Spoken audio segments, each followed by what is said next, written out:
estábamos viendo cómo las pautas teológicas de la ética, la primera que es Dios, la segunda que uno mismo, uno misma, y la tercera, la sociedad. Estábamos hablando cómo en esta tercera esfera el propósito de Dios se manifiesta como vida en comunidad. Ninguna persona existe separada de la sociedad. Y la coinonía es una clave teológica y también nos muestra como el pacto o la alianza, otra clave teológica. Entonces, vemos cómo en este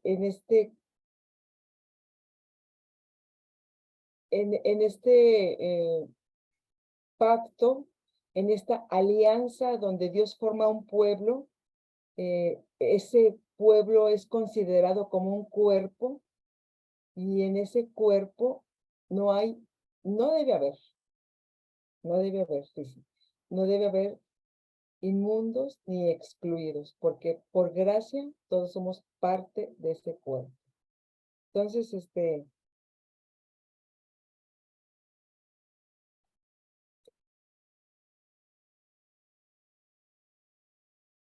la coinonía resalta la unidad y afirma la diversidad del propio cuerpo.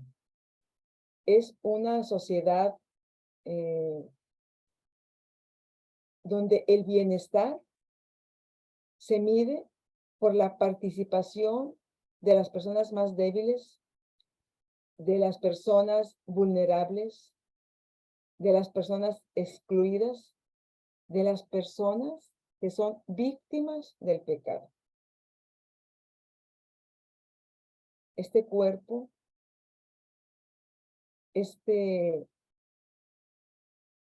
esta comunidad, el bienestar o el progreso o el éxito, pudiéramos decir, se mide por la participación de las personas más débiles, de los que son vulnerables. Es una sociedad donde se asegure la diversidad y el respeto de la individualidad y al mismo tiempo la solidaridad sea una característica principal.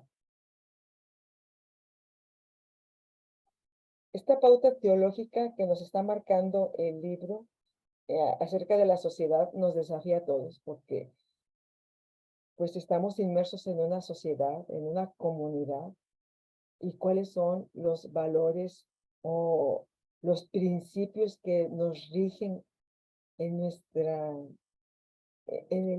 en el grupo en el cual nosotros convivimos. Está el respeto por la individualidad, está la solidaridad como una principal característica, y es que vemos que la realidad es completamente diferente. Muchas comunidades operan no por la solidaridad o por la justicia, sino tienen como puntos de referencia la economía o la política o la diferencia de clases, la diferencia de culturas, hasta la diferencia de género. Y esto hace que la comunidad tenga muchas desigualdades, que haya privilegios para unos pocos, para muy pocos, y maltrato y sufrimiento para muchos.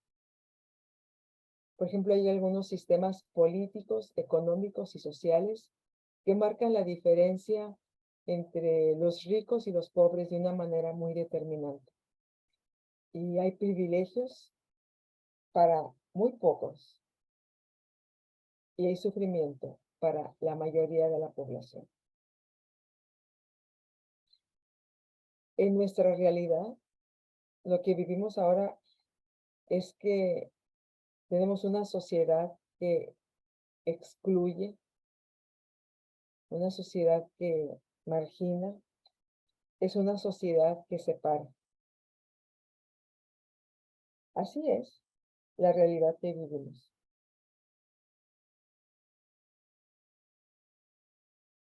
No hay una comunidad perfecta, no existe. No hay una comunidad 100% incluyente. Siempre estamos nosotros batallando con las desigualdades, con las exclusiones, con las separaciones. Así es la realidad. Entonces, como esta es la realidad que vivimos, Dios sale en favor de los más necesitados. Dios se levanta en favor de ellos. Respeta sus identidades y confirma sus luchas para ser incluidos como grupos, como personas legítimas, grupos con dignidad e integridad propios. Si vivimos en una sociedad muy injusta, con muchas desigualdades, Dios se levanta en favor de esos grupos marginados, de esos grupos aplastados o señalados o excluidos. Se levanta en favor de ellos para regresarles su dignidad y para darles su integridad. Las claves teológicas del pacto y la coinonía proponen una sociedad donde todos y todas quepan, donde todas las personas quepan. Una sociedad solidaria, comprometida con el prójimo, donde las víctimas del pecado también tengan una oportunidad. Y esto nos concierne a todos, y especialmente a los grupos cristianos donde nos gusta señalar las faltas de los demás. Y donde vemos que una persona se cayó y decimos, ¿por qué? ¿Por qué está caída? ¿Por qué le fue mal? Seguro pecó, seguro Dios la está castigando. Es una reflexión para nosotros, para que veamos en las personas víctimas de pecado, veamos que Dios les está dando una oportunidad de levantarse, de restaurarse, y que no sea nuestra mirada, nuestra acción o nuestra falta de acción la que los deje caídos, inhabilitados a esas personas. Pues es una reflexión fuerte para nosotros que somos creyentes. Que las víctimas de pecado también tengan otra oportunidad. Bueno, ya vimos la esfera de Dios, la esfera de uno mismo, la esfera de la sociedad, o sea, el prójimo, el grupo, los que deben aparecer ante nuestra vista, quitarnos nosotros del centro. Bueno, y ahora vamos a la cuarta esfera, que es la esfera de la naturaleza. Es la esfera donde están los otros seres vivos y todo lo que nos rodea. Sin naturaleza no hay personas ni sociedad. Sin naturaleza. Ay, esto suena muy fuerte y los que estamos viviendo en la ciudad o en ambientes muy urbanizados, se nos olvida esta realidad. Sin naturaleza no hay personas y no hay sociedad. Todo lo que somos, todo lo que tenemos, proviene de la naturaleza.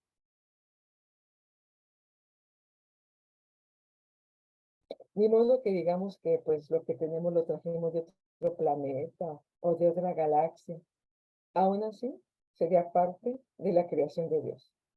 Todo lo que somos y todo lo que tenemos proviene de la naturaleza. los zapatos, la ropa,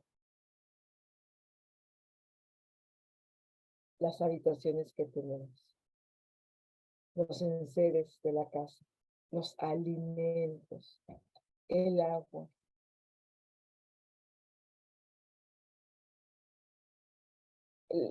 las camas que tenemos para descansar o las sillas para de alguna manera estar sentados. Todo eso proviene de la naturaleza.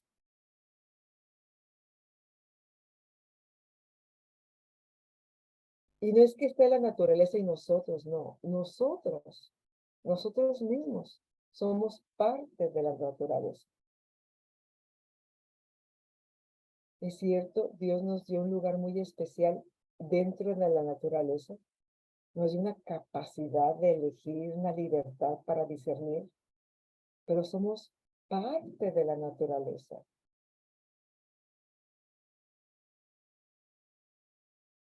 La naturaleza no está para que la aplastemos, para que la dominemos.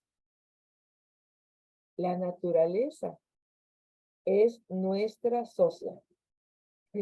Esto se oye así un poquito fuerte, porque estamos acostumbrados, los seres humanos, a sentirnos por sobre todas las cosas. Y Dios nos ha dado grandes privilegios. Pero en ese privilegio está también la capacidad de discernir y de ver a la naturaleza como una socia. Si se acaba la naturaleza, nosotros también nos acabamos. La naturaleza no es nuestra, hermanos y hermanas. Pertenece a Dios. ¿Y cómo estamos gastando algo que no es nuestro? ¿Cómo estamos abusando de la naturaleza, de la creación? La naturaleza es de Dios, pertenece a Dios y es una expresión divina de Dios creador. Entonces, tenemos que ver con otros ojos a la naturaleza. Porque la naturaleza es esa pauta teológica que nos muestra también a Dios. Y se proponen 3 afirmaciones teológicas respecto a la naturaleza. Primero, la tierra y el mundo natural, la tierra y el mundo natural son de Dios. No son nuestros. Yo pensaba que el árbol que aquí tenía, pensaba que era mío, pero es de Dios. La tierra y el mundo natural pertenecen a Dios. La tierra y el mundo natural son la sustancia y el sustento de la vida. De allí yo estoy obteniendo la vida. Entonces debo hacer de la naturaleza una socia. Y la tercera afirmación teológica es: el pueblo es responsable de cuidar la tierra y el mundo natural. El pueblo es responsable de cuidar la tierra y el mundo natural. La primera afirmación: la tierra y el mundo natural pertenecen al Señor. Todos los textos de la Biblia que hablan de este aspecto coinciden en que Dios es el dueño de la tierra. Dios es el dueño de la tierra.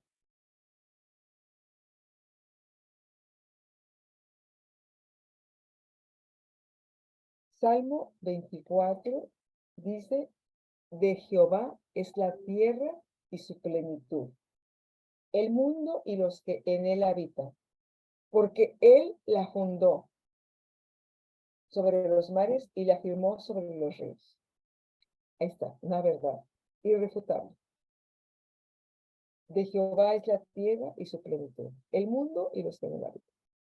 Los textos coinciden en que Dios es el dueño de la tierra. Yo pensaba que las personas eran los dueños de las mascotas, o que los que siembran la tierra eran los dueños de los plantíos de maíz y de trigo. Dios es el dueño de la creación. La tierra y el mundo natural le pertenecen al Señor. La tierra es suya, Él es el creador. Los seres humanos tenemos la tierra solamente, la usufructamos, la usamos para lograr un beneficio, pero nunca hemos sido dueños. Nos hemos creído, sí, pero nunca hemos sido dueños. Dios da la tierra como herencia, pero en ese aspecto de relación, de sociedad, de convivir juntos, no de ser enemigos.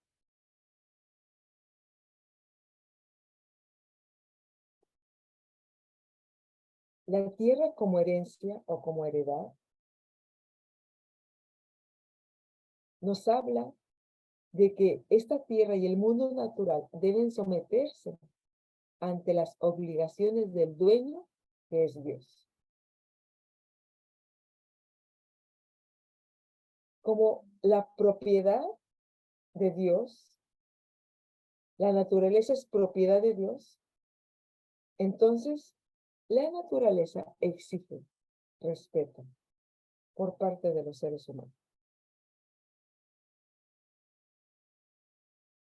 Esa es la primera afirmación. La tierra y el mundo natural pertenecen al Señor. La segunda, la tierra es sustancia y sustento de la vida. De la naturaleza viene la vida. La vida humana y todo sustento viene de la naturaleza. En el relato de Génesis capítulo 2, vemos en ese texto cómo la humanidad y todos los animales son creados. Son creados desde la tierra, desde que está esa base. Desde allí son creados. Adán es tierra. Adán viene del Adán, que es rojo, que significa tierra. Y Eva es la madre de todos los vivientes. Esa primera pareja, en ese relato de Génesis, el jardín provee todo el sustento. Ahí ellos desempeñan sus labores,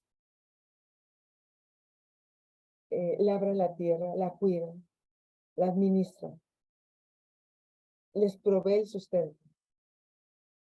Este texto, esta historia de estos primeros libros de la Biblia, nos enseña que estamos conectados orgánicamente con la tierra. Estamos conectados siempre con el resto de la naturaleza. Y la salud de la tierra determina la salud humana. ¿Cuánta verdad hay en esta afirmación? La salud de la tierra determina la salud humana. Tantos químicos, tantas hormonas, químicos en la tierra, hormonas en los animales que nos sirven como alimento, han propiciado que se enferme la tierra, que comamos nosotros alimentos contaminados y también da como resultado que nosotros ahora tengamos muchas enfermedades y muchas de ellas inexplicables y aún desconocidas.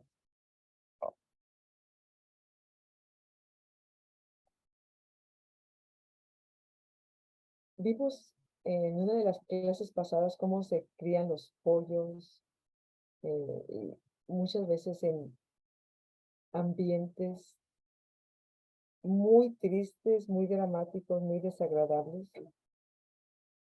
Pero algo que también sucede con la carne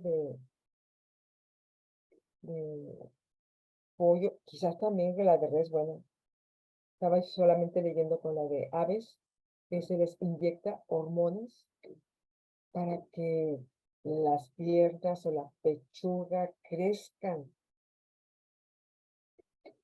crezcan de una manera grotesca, porque no es natural, antinatural.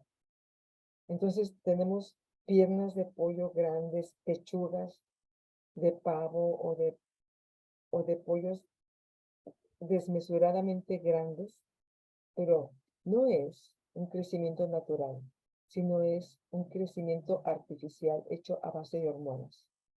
Y entonces nosotros nos alimentamos de esas hormonas.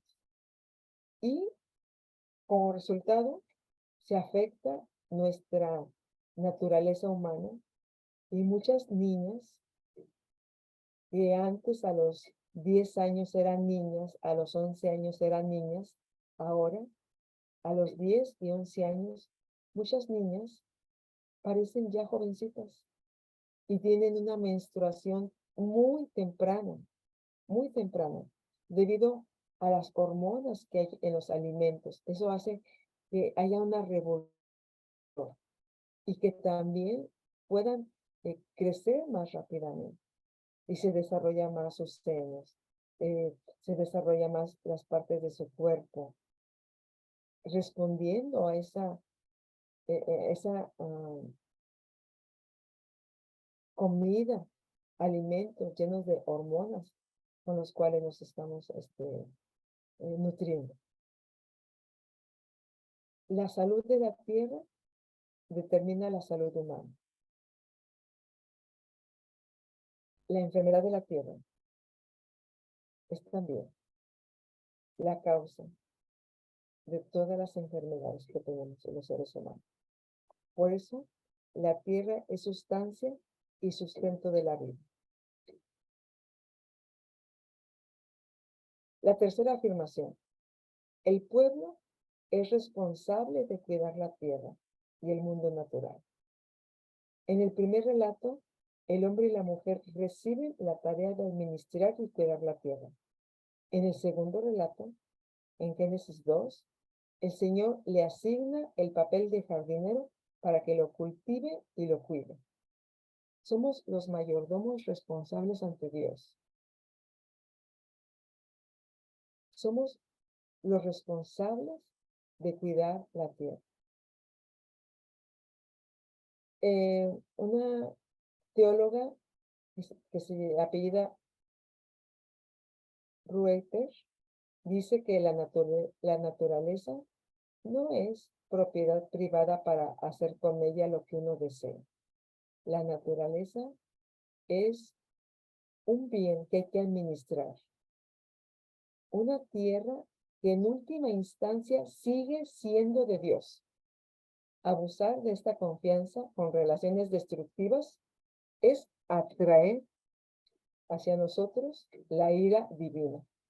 Muy fuerte la cita de esta teóloga. Dios, no los hombres, es quien controla la naturaleza. Ni las bendiciones de la naturaleza ni su poder destructivo han sido entregados a manos humanas autónomas.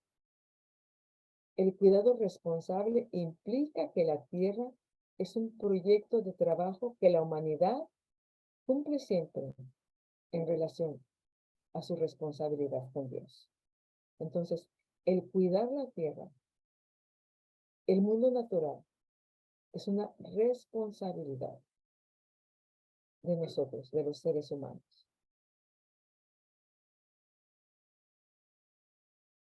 Estas tres afirmaciones son afirmaciones teológicas que debemos nosotros reflexionar fuerte en ellas. La tierra y el mundo natural son de Dios. La tierra es sustancia y sustento. El pueblo es responsable de cuidar la tierra y de cuidar el mundo natural. La tierra y la naturaleza son el oikos de Dios o la casa de Dios. Oikos es una palabra griega que significa hábitat. Es la raíz etimológica de habitantes, de ecología, de la lógica de la casa, de economía, de la administración de la casa y de ecumenismo, ecuménico, todo el mundo habitado, todo. Entonces, esta palabra oikos o casa de Dios se relaciona con hábitat, habitante, con ecología, con economía, con ecuménico, una palabra con muchos significados muy interesantes. Como la palabra convivencia, oikos tiene el sentido de habitar bajo el mismo techo. El oikos de Dios, la tierra de Dios, la naturaleza de Dios. Toda la creación convive en el oikos de Dios. Oikos es el lugar de la convivencia, el circuito natural de toda la vida. Estamos en el oikos de Dios. Entonces, la naturaleza también tiene que ser incluida en el pacto o la alianza. En ese pacto donde Dios forma un pueblo, donde Dios establece su justicia, su misericordia, y donde quiere que también el pueblo establezca esa justicia y esa misericordia con Dios, con el prójimo, también con la naturaleza. La naturaleza también tiene que ser incluida en ese pacto o alianza. En verdad, el pacto que Dios estableció con Noé incluye toda la creación. Hay una cita de Rosemary Rueter, también la cita que leímos anterior, pero vi que es una pionera de la teología. Ella escribió varios libros y se cita aquí en el libro una cita de ella. Dice que a la par de nuestra relación con la naturaleza como algo utilizable, debe existir una amplia sensibilidad enraizada en un encuentro de iguales con la naturaleza, como compañeros que tienen una integridad propia. La oración de gratitud antes de cualquier alimento es un requisito si es que vamos a comenzar una relación perdurable con los demás seres de la alianza de la creación. El pacto que Dios estableció con Noé incluye toda la creación. El arco iris, dice Dios a Noé, es la señal del pacto que yo establezco entre mí y vosotros y todo ser viviente, entre mí y la tierra. Toda la creación reclama una consideración moral por parte de la misma convivencia o vida en comunidad. En el oikos de Dios, Dios quiere que todos quepan. Todos y todas quepan. Una comunidad de iguales, una comunidad incluyente, donde la individualidad favorezca la diversidad, donde todos y todas quepan, pero también donde la naturaleza sea tomada en cuenta. Ese es el oikos de Dios. Estas pautas teológicas, Dios, uno mismo, la sociedad, la naturaleza, no son las únicas, pero nos dan una idea para la convivencia humana que Dios está esperando en ese circuito natural de la vida. Son pautas teológicas que nos sirven como fundamento en la ética que nosotros estamos practicando ahora en este tiempo. Y son esas bases teológicas que nos dan la idea de una ética de la responsabilidad. Y precisamente la ética de la responsabilidad es la que vamos a ver en la siguiente clase, la ética de la responsabilidad. Pero para concluir, tengo una reflexión bíblica basada en la idea de el ser humano en el ser. el ser humano en el centro. Esta reflexión para esta clase de ética bíblica está basada en el Evangelio de Lucas, en el capítulo 13. El ser humano como centro.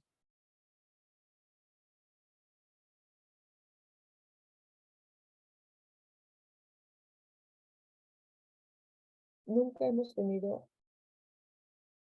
ni a Dios ni al ser humano como centro de nuestra vida.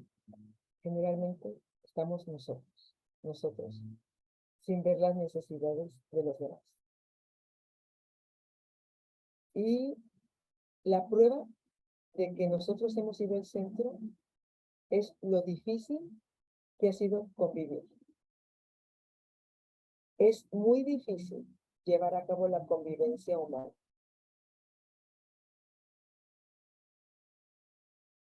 Generalmente en el trato hacia los demás se muestra la envidia, el egoísmo, la soberbia, el todo para mí, lo mejor para mí. En los tratos de desigualdad, donde queremos salir ganando en todos los negocios que hacemos. Es muy difícil la convivencia humana. Y eso es la historia de la humanidad. Históricamente ha existido la marginación, la violencia. En el principio, con la primera familia, Caín mató a Abel. La injusticia ha sido una constante desde ese tiempo. Pero ahora, con el llamado de Dios, hemos sido llamados a establecer una justicia y a vivir la coinonía y afirmar el pacto, ese pacto de Dios. Y vamos a ver una pauta teológica que nos da Jesús en la ética que él vivió. Dice Lucas, capítulo 13, versículo 10. Enseñaba Jesús en una sinagoga en el día de reposo. Aquí está Jesús en la ética que él está viviendo. Una ética, es cierto, basada en el judaísmo, porque está en una sinagoga en el día sábado. Jesús creció como un hombre judío respetando las leyes. Pero hasta qué punto ese conjunto de leyes se impuso sobre su ética que él tenía que estar desarrollando en la misión que Dios le encomendó. Jesús asiste a la sinagoga en sábado. Allí es el lugar de la enseñanza. La sinagoga es el centro de la vida espiritual y es la reunión para leer las escrituras. Y Jesús dice aquí que él está enseñando en ese lugar. Él está enseñando. Y dice Lucas 13:11, y había allí una mujer que desde hacía 18 años tenía espíritus de enfermedad. Allí está una mujer. Para empezar, tenía que haber 10 varones para que empezara la enseñanza en la sinagoga. 10 varones. Si había 8 varones y 20 o 30 mujeres, no podía empezar. Tenía que haber 10 varones. Entonces, en esa sociedad, la mujer era una persona marginada, excluida. No nada más la mujer, también los enfermos, también los extranjeros. Era una sociedad que marginaba a varios grupos. Bueno, allí nos refiere el texto que hay una mujer que tiene ganas de vivir, que tiene ganas de aprender, porque está en la sinagoga, aunque está enferma, seguramente estaba en ese grupo señalado, marginado, lejos del grupo normal. Pero no obstante su situación, ella está allí. Durante 18 años ha entrado y salido de ese lugar. Es muy probable que el grupo no note su presencia. ya la ven como una banca, como una pared.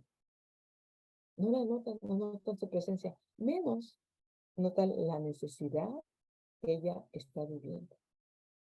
Muchas veces en esos grupos teológicos centrados en las normas y en las leyes, interesan más las discusiones teológicas que atender el dolor o el quebranto de las personas. Porque ella está pasando por un dolor. Y dice que andaba encorvada y no se podía enderezar. Esta mujer que está allí, que no es tomada en cuenta, que quizás ya no se aprecie su estancia, quizás ya sea parte de lo que ven los sábados las personas que están allí. Ella es una mujer encorvada y no se puede enderezar. La diferencia de ese sábado a todos los otros sábados, a todos los 18 años que ella había estado asistiendo, la diferencia es que ahora Jesús está allí. Y Jesús tiene un propósito bien definido y una ética que marca su forma de ser y su forma de conducirse. Una ética basada en el reino de Dios. Y con Jesús cambia la historia de esa mujer. Con Jesús cambia el sentido de la vida de las personas marginadas, de las personas excluidas. Dice el texto de Lucas 12, verso 12. Cuando Jesús la vio, la llamó. Cuando Jesús la vio, la llamó. Cuando Jesús mira a las personas, lo hace de una manera tan especial que se adentra hasta ver la esencia de la persona, lo que hay dentro de cada ser humano. Cuando Jesús la vio, la llamó. A esta mujer la habían visto mucho tiempo todos los demás, pero la mirada de Jesús es diferente, porque cuando Jesús la ve, ve la creación de Dios, ve la imagen de Dios, ve la dignidad que Dios otorga a los seres humanos. Recuerda a las personas creadas por Dios, al ser humano creado por Dios, formado por las manos de Dios, con el aliento, a la semejanza de Dios. Hijos e hijas de Dios. Eso es lo que Jesús ve en la mujer encorvada. Y las mujeres en ese tiempo eran un grupo excluido, uno de los tantos. Las mujeres, muchas de ellas, vivían sometidas a los padres, al marido, a los jefes religiosos, a las estructuras sociales, al pecado. Todo eso hacía que una mujer estuviera marginada. No tenían voz, no tenían voz. Si era anciana, menos. Si era estéril, menos. Enferma, tampoco. Entonces, muchas mujeres vivían encorvadas, sometidas. Pero la historia cambia para esa mujer, porque Jesús está allí. Ella había vivido encorvada. Ella había vivido agachada mucho tiempo. Cuando las personas viven agachadas, lo único que pueden contemplar es el piso, el suelo. No pueden ver el horizonte. No pueden levantar su vista. Esa mujer probablemente no había podido ver el sol.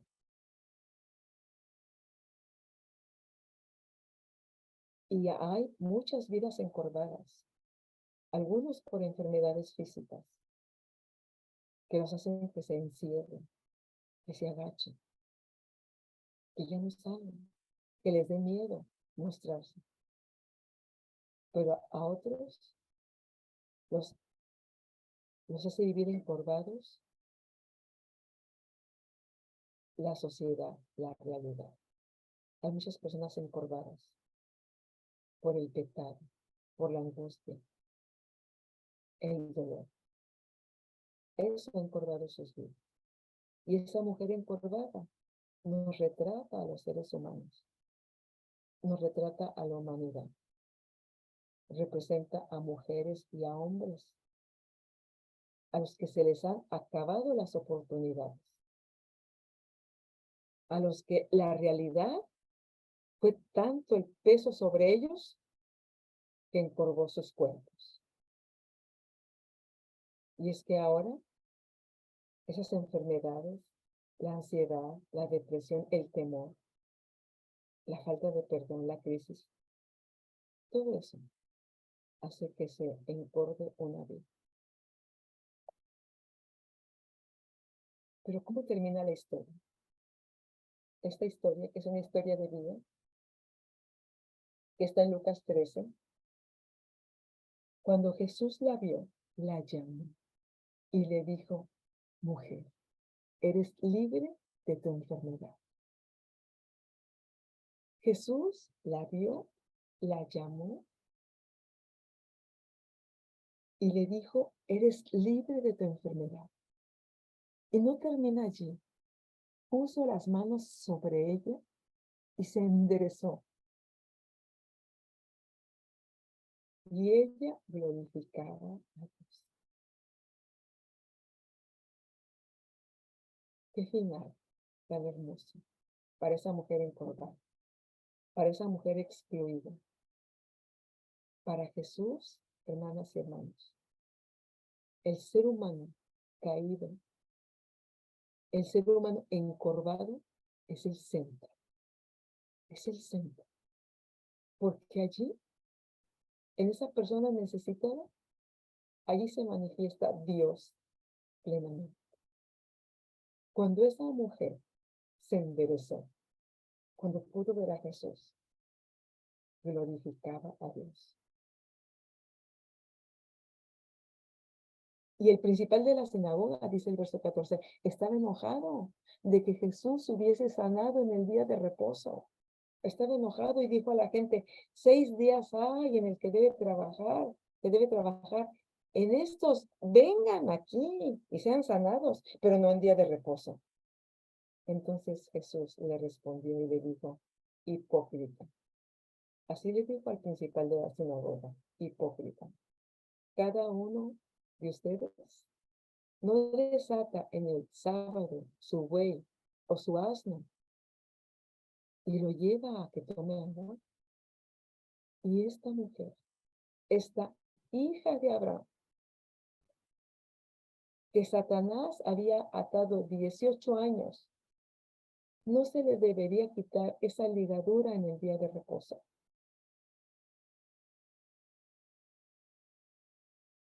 Qué respuesta tan desafiante de Jesús. La ética de Jesús pone a la persona necesitada en el centro, frente a él, para hablarle, para abrazarlo, para tocarlo, para sanarlo, para consolarlo. La persona necesitada, por eso, está en el centro. Porque en esa persona necesitada, allí se manifiesta Dios. Los fariseos salieron encorvados. Ellos siguieron guardando sus tradiciones.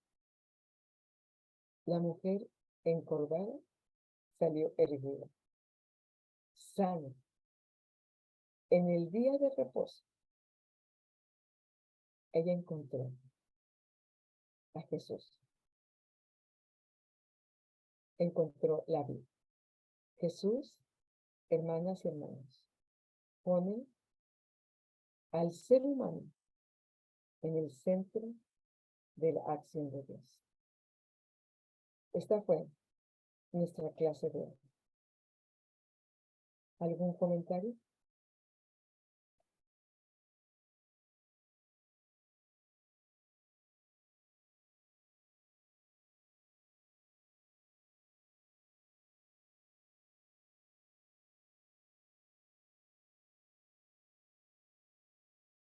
Vimos este capítulo 6, pautas teológicas de la ética. Donde hablamos de Dios, uno mismo, la sociedad y la naturaleza.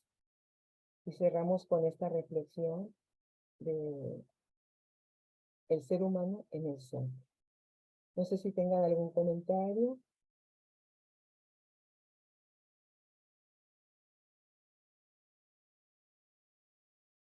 Si no hay comentarios, hermanas y hermanos, entonces damos por concluida esta clase, esta lección, y nos vemos, primero Dios, el próximo jueves. Muchas gracias. Dios les bendiga mucho.